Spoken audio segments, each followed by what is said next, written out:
Hello dear students, now let us study the scalar and the vector quantities and also the distance and displacement. First let us see the scalar quantities.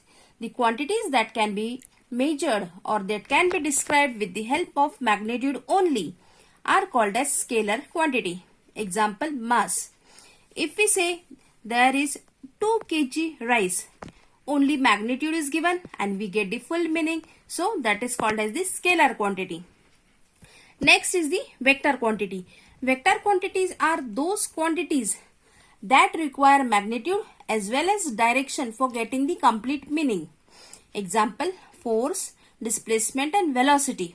By giving the magnitude only, we don't get the complete meaning. Hence, direction is also required.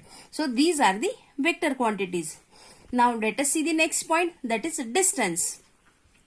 Distance is the length of actual path traveled by an object.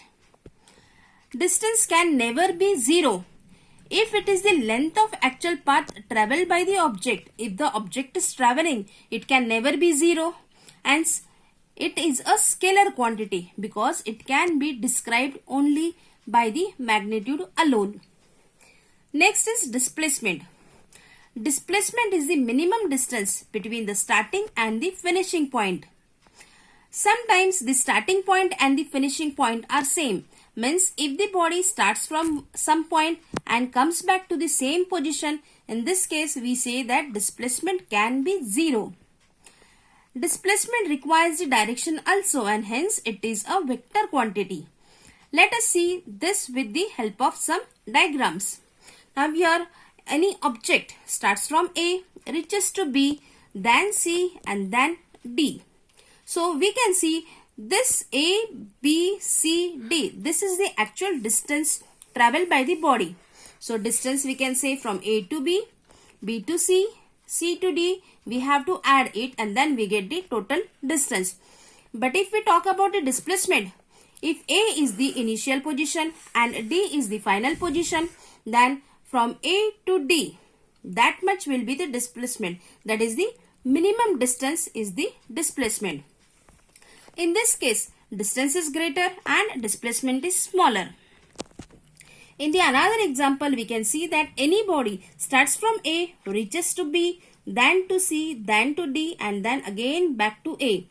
In this case, you will find that starting position is A, ending position is A and so displacement is 0 as the starting and ending position is A. The distance between these 2 points is starting and ending is 0. And hence distance can be 0. But it has travelled some path, hence distance can never be 0. Last example is the body has travelled from A to B, then to C and D. In this case, distance and displacement both are in the same direction and so you can say that distance is equal to displacement.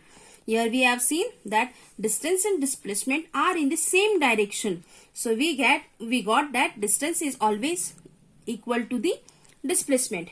Here we have completed the scalar and the vector quantities and also the distance and displacement.